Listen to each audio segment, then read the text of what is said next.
এটি মূলত আমাদের মিরিঞ্জা ভ্যালি ভ্রমণের প্রথম পর্ব। এই পর্বে আমরা তুলে ধরব কিভাবে ঢাকা থেকে চট্টগ্রাম হয়ে মিরিঞ্জা ভ্যালি পর্যন্ত পৌঁছেছি, ট্রেনের জানালা দিয়ে দেখা পথের সৌন্দর্য, পাহাড়ি আঁকাবাঁকা রাস্তা, চাঁদের গাড়ির দুলনে, আর মাঝে ঘটে যাওয়া ছোটখাটো মুহূর্তগুলো যা যাত্রাকে আরো রোমাঞ্চকর করে তুলেছিল। আমাদের এই যাত্রাপথে যে অভিজ্ঞতা, হাসি, ক্লান্তি আর উত্তেজনা ছিল, সেগুলো কিছু অংশ আপনাদের সাথে ভাগ করে নেওয়ার চেষ্টা করব। তো আমাদের ট্রেন ছেড়ে দিছে কমলাপুর রেল স্টেশন থেকে। আমরা যাচ্ছি চট্টগ্রামে। আর এখানে একটা জিনিস হলো যে ট্রেনটা ছাড়তে কেন জানি আনএক্সপেক্টেডলি অনেক দেরি হয়েছে, এবং সবচেয়ে দুঃখজনক ব্যাপার হইলো যে এখানে আমরা যে জিনিসটা ভাবছিলাম যে আমরা টিকিট কাটার পরেও ডাবল টাকা দেওয়া লাগছে। একজন এখানে সিট বুকিং দিয়ে রাখছিল বা আই ডোন্ট নো, টোকাই লোকজন, ওদেরকে আমার এক্সট্রা টাকা দেওয়া লাগছে।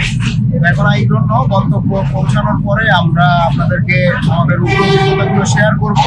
আমি জানি না এখানে আমার কথা কতটুকু বোঝা যাইতেছে, বাট হ্যাঁ, পুরো যাত্রাটাই আপনাদের সাথে শেয়ার করার চেষ্টা করবো। আশা করি আপনারা সম্পূর্ণ জিনিসটা উপভোগ করবেন। So let's get started. গন্তব্যের উদ্দেশ্যে আমাদের ট্রেনটি ধীরে ধীরে রওনা দিল। মূলত আমরা যাচ্ছিলাম চট্টগ্রাম রেল স্টেশনের পথে। সেখানে পৌঁছতে কম বেশি 8 ঘন্টার মতো সময় লাগে। ট্রেন যাত্রার সময়টা আমার কাছে দারুণ লাগে। কখন রাত পেরিয়ে সকাল হয়ে গেল বুঝতেই পারলাম না। জানালার পাশে বসে দৃশ্য দেখতে দেখতে মনে হচ্ছিল আমাদের মিরিঞ্জা ভ্রমণের জন্য এই পথটাই যেন এক ধরনের অভিজ্ঞতা। সামনে কি কি নতুন মুহূর্ত অপেক্ষা করছে, সেই ভাবনায় মনটা ভরে যাচ্ছিল আনন্দে। তো আমরা এখন চট্টগ্রাম বন্দরে চলে আসলাম। আর সবচেয়ে বড় মজার ব্যাপার হইলো যে এখানে অনেক সানি একটা ওয়েদার, এবং ভাই ট্রেনে যে এমন অভিজ্ঞতা হয়েছে, আমি লিটারেলি ট্রেনে তেমন একটা চলাফেরা করি নাই। আর যেহেতু এটা সোলো ট্যুর, এবং মানে লিটারেলি আমার পাশে বইসা গাঞ্জা খাইতেছে, এবং আমি হুদাই একটা টিকিট কিনছি ট্রেনের। আমি আসার পরে দেখলাম যে একজন আইসা বলতেছে ভাই সিট লাগবো কিনা। সিট রাস্তা যারা টোকাই আছে ওরা সবাই বুকিং দিয়ে রাখছে, এবং ওদেরকে আমার আরও 100 টাকা দেওয়ার পরে ওই সিট ছাড়ার পরে আমি ওই সিটে বসতে পারছি। কিন্তু কোনো টিটি আসে নাই, কেউ আসে নাই। সব আমার ওই 100 টাকা বা এই টিকিটের টাকাটা পুরো ফাও। মানে এটা একটা ব্যাড এক্সপিরিয়েন্স ছিল। আই ডোন্ট নো, এটা হয়তো শুরুতে একটা এক্সপিরিয়েন্স হলো। নেক্সট টাইম এই জিনিসপত্রগুলো আরেকটু কনসিয়াসলি দেখতে হবে এবং আগে সিট কাভার করার চেষ্টা করব।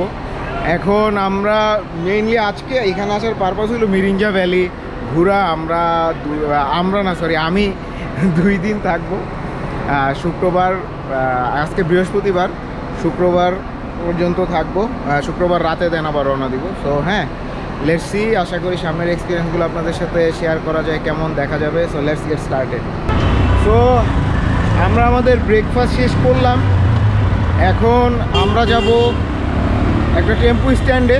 ওইখান থেকে যাব আমরা বড় ব্রিজ থেকে যাব আমরা Chakaria, and step by step সামনের দিকে আগাবো, এবং আই হোপ আপনাদেরও সেই জার্নিটা দেখাতে পারবো। Hope for the best.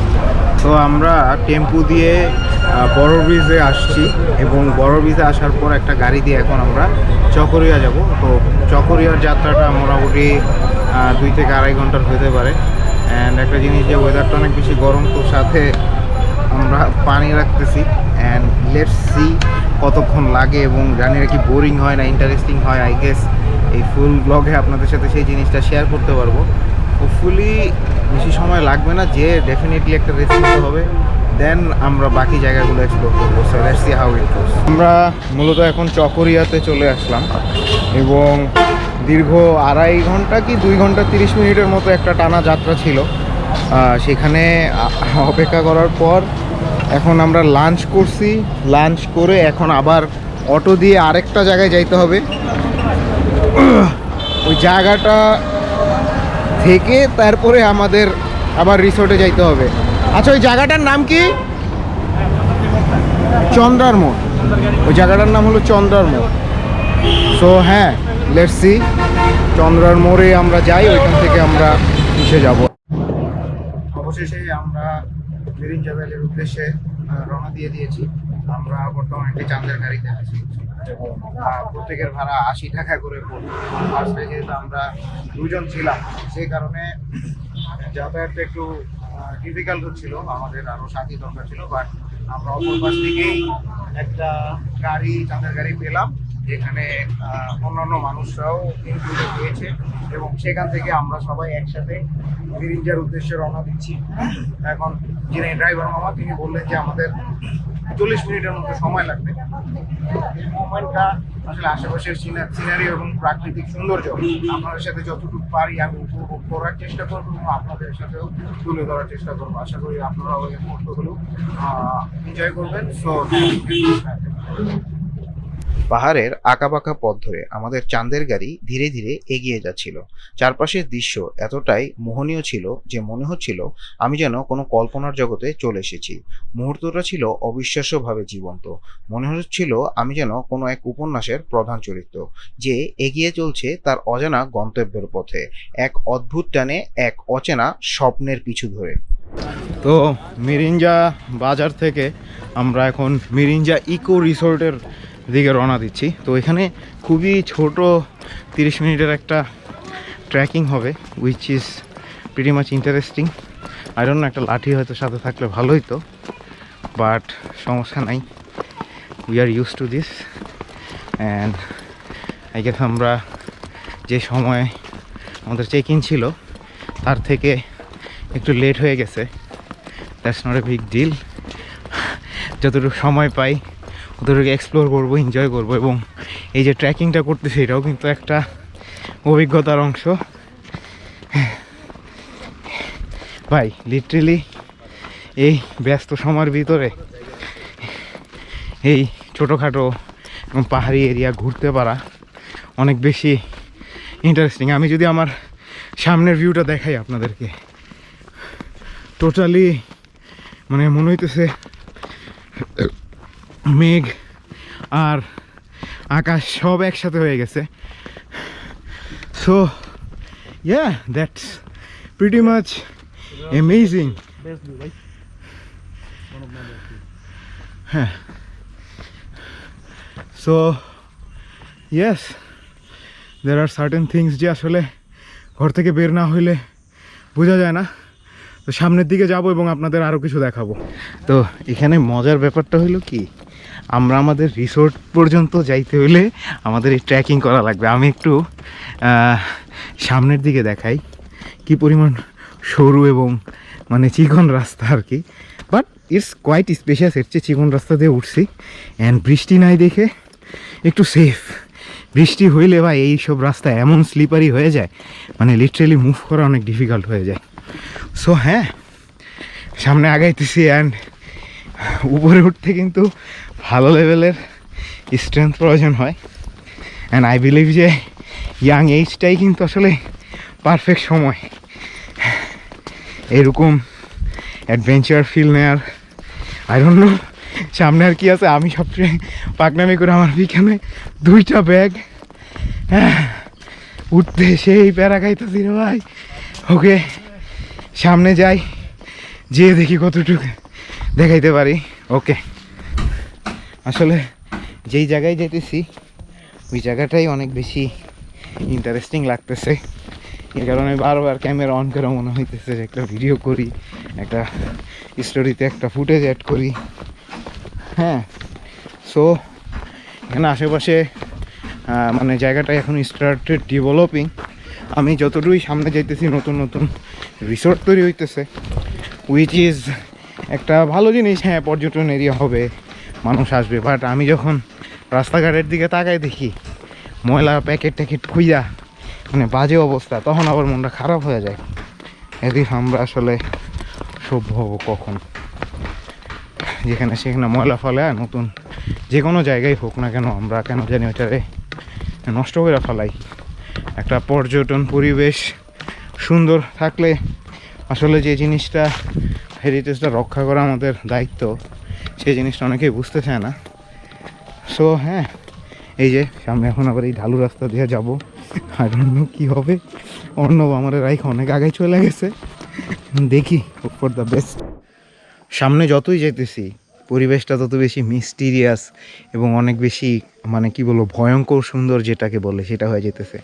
আপনাকে যদি আমার সামনের ভিউটা দেখাই, যে এরকম ঢালু রাস্তা দিয়ে আমার এখন যাইতে হবে। I don't know how would I survive this, but জানি না ক্যামেরা অন রাখতে পারবো কিনা, বাট ট্রাই করে দেখি যে কীরকমভাবে এটা পার করি। বিসমিল্লাহির রহমানির রহিম। প্রচুর ঢালু অ্যান্ড মাটিতে গ্রিপ করার যে বিষয়টা, এখানেই কিন্তু অ্যাডভেঞ্চারের ব্যাপারটা আছে।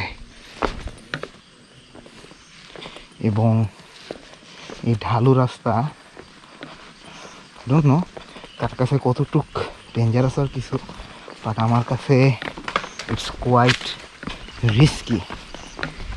গোমা ইউ সি, মানে সামনে দিয়ে মানে একটা মানে ঝাউ বৃষ্টি পড়ে যাইতেছে এবং সামনে আরও বেশি ঢালু রাস্তা। এটা দিয়ে আমার এখন যাইতেছে এত ওজন নিয়ে, like feeling like MacGyver. Solo tour তো, এই কারণে একটু ভয়ও লাগতেছে। জানি না নিজের ব্যালেন্সটা মেনটেন করে চলতে পারাটা একটা ব্যাপার আছে এখানে। I don't no. Ouch!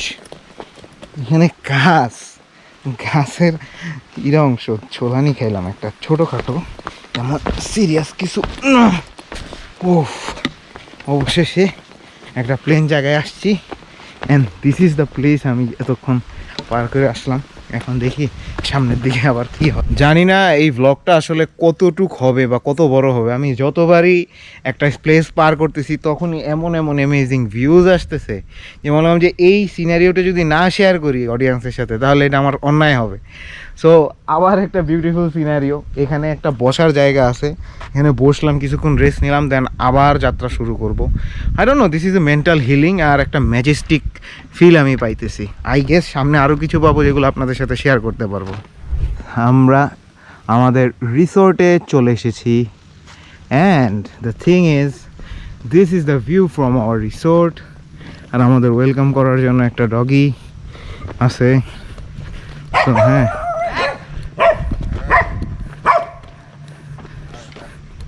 oh my god,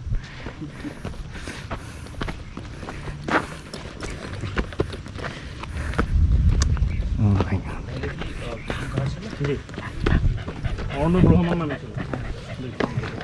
so যাই হোক, অবশেষে এসে পৌঁছাইলাম। আজকের জন্য এতটুকুই। দ্বিতীয় পর্বে আমি মূলত শেয়ার করব আমাদের রিসোর্টে পৌঁছানোর গল্প, সেখানে কাটানো সেই মনোরম পরিবেশের মুহূর্তগুলো, আর অবশ্যই আমরা যে ঝর্ণা আর কক্সবাজার ঘুরতে গিয়েছিলাম সেসব স্মৃতি। দেখা হবে পরবর্তী পর্বে আরও অনেক সুন্দর মুহূর্ত নিয়ে।